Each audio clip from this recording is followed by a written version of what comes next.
This ABC 15 Flash Briefing is sponsored by Sanderson Ford. Straight up. Hi, I'm Steve Irvin with your top stories from ABC15 Arizona. Wednesday's biggest story, breaking news in Glendale after at least 5 people, including 3 children, were injured in a shooting at TANGER outlets. Glendale police telling us 2 groups of people got into a verbal argument that turned physical, and then one of them opened fire. One person in both groups was armed. An adult man, adult woman, and a child have been hospitalized with non-life-threatening injuries. Police say 2 juveniles showed up to the hospital later with gunshot wounds as well. We'll stay on top of the story as it develops and bring you the very latest on ABC 15 News at 10, our website, and your favorite streaming device. New information about a deadly police shooting in Chandler involving Mesa Police. Chandler PD now identifying the man shot as 27-year-old Alberto Noriega. Officials say the shooting happened after police attempted to stop a stolen motorcycle Noriega was driving. They followed him to a mobile home park near Detroit and Jackson, where officers say Noriega reached for what appeared to be a handgun in his waistband. That's when 3 officers opened fire, killing him. One of those bullets hitting a neighboring home. Y nos voltamos al suelo, vimos el hoyo de la bala que también se incrustó en el techo. A witness tells ABC15 Noriega never reached for his gun, adding he was on the ground when he was shot multiple times. Investigators say shots were fired after police hit him with a non-lethal round and tased him twice.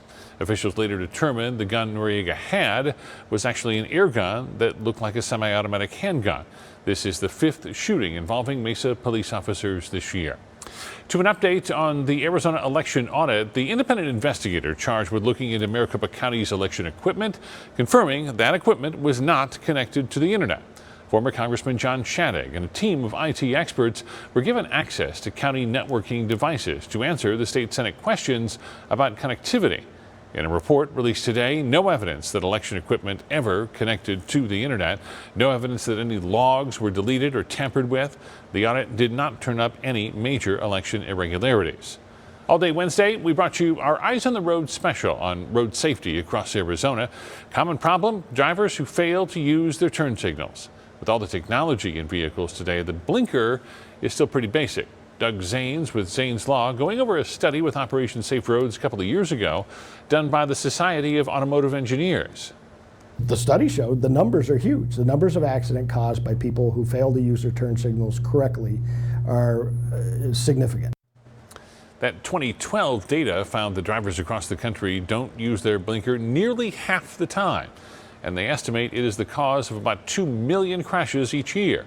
And that was all before cell phone use became as widespread as it is now. Zanes believes it is still one of the top reasons why accidents keep happening. Show your ID on your phone just like you scan your boarding pass. AUDIT is making it so that you can scan your driver's license at the TSA checkpoint. The new technology just launching today, with Arizona being the first to roll it out. You should still carry a physical copy of your license when traveling, since not all airports have the technology to scan IDs yet. We put the instructions on how to get your digital ID on ABC15.com. Intel out with a new workforce plan. One of the biggest international tech companies wants to increase its inclusivity and diversity. They want to increase women and minority roles in the company to senior roles. Intel plans to help by offering new programs to its employees, and their goal is to get this done within the next 8 years. I'm Chief Meteorologist Amber Sullins tracking your forecast and a warm-up for the rest of the week. Tomorrow, that's going to take us into the upper 80s in some valley spots around 4 p.m. We'll still start the day cool, 50s early on, mid-60s by 9 a.m. and upper 70s at noon before those 80s take over. That ridge of high pressure making things even warmer with our first 90s of the year by Friday and Saturday. And then it starts to move out. Low pressure approaches from the west, and this brings us not only some cooler air, but more wind and a chance for spotty showers Monday and Tuesday as this rolls through. We may even see some snow up along the rim with this one as temperatures drop. So here's what it looks like in your 7-day forecast.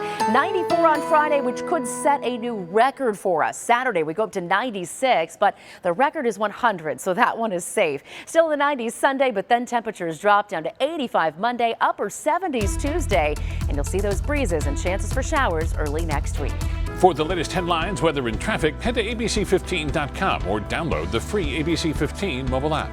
This ABC 15 Flash Briefing is sponsored by Sanderson Ford. Straight up.